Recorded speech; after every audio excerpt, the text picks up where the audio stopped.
Welcome to VC storyteller channel.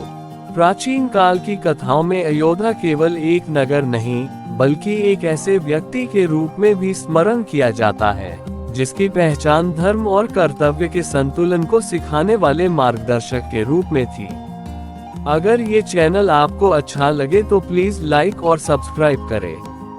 कहा जाता है कि वह महाभारत काल में पांडवों के जीवन से प्रत्यक्ष रूप से जुड़ा हुआ था, यद्यपि उसका नाम युद्धों और राजसिंहासनों से अधिक मौन उपदेशों और सही समय पर दिए गए परामर्शों के कारण प्रसिद्ध हुआ। अयोध्या का जन्म एक ऐसे कुल में हुआ था जहां शास्त्रों का अध्ययन, आत्मसंयम और लोक कल्याण को सर्वोच्च स्थान दिया जाता था। बचपन से ही वह प्रश्न पूछता था, क्या केवल धर्म का पालन ही पर्याप्त है या कर्तव्य के प्रति सजग होना भी उतना ही आवश्यक है।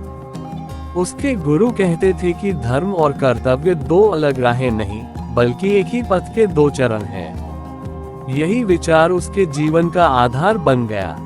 जब पांडव अपने वनवास के समय अनेक कठिनाइयों से गुजर रहे थे, तब अयोध्या उनसे पहली बार मिले। उस समय युधिष्ठिर धर्म के पालन में इतने कठोर हो चुके थे कि कई बार परिस्थितियों की व्यवहारिकता उनसे छूट जाती थी। वीडियो अच्छी लगे तो प्लीज लाइक और सब्सक्राइब करें। भीम का क्रोध उन्हें त्वरित समाधान दिखाता, पर दीर्घकालिक परिणामों पर विचार कम होता। अर्जुन अपने कर्तव्य को लेकर सदैव द्वंद्व में रहते, क्या शस्त्र उठाना ही उनका धर्म है या करुणा भी उतनी ही आवश्यक है। ऐसे समय में अयोध्या का मार्गदर्शन उनके लिए दीपक के समान सिद्ध हुआ।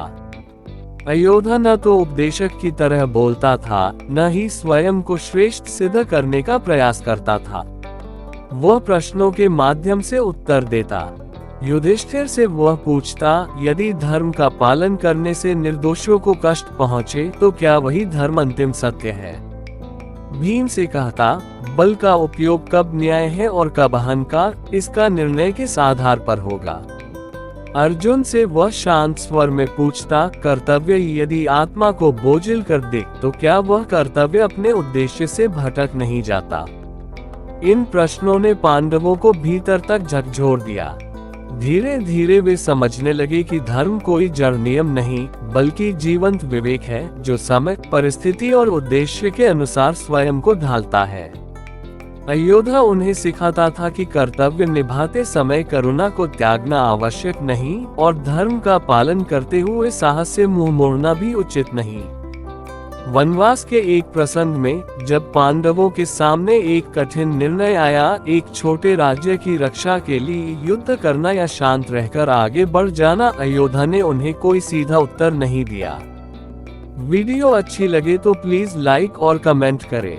उसने केवल इतना कहा, जो निर्णय तुम्हें आज शांत करे पर आने वाली पीढ़ियों को भय दे वह अधूरा है, और जो निर्णय आज कठिन लगे पर भविष्य को सुरक्षित करे वही सच्चा संतुलन है। इस वाक्य ने पांडवों को अपने निर्णय पर पुनर्विचार करने को विवश किया।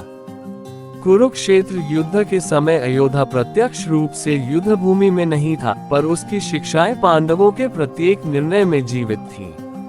युधिष्ठिर का न्यायप्रिय स्वभाव, अर्जुन की कर्तव्य निष्ठा और भीम का संयम, इन सभी में कहीं न कहीं अयोध्या के विचारों की छाया दिखाई देती है।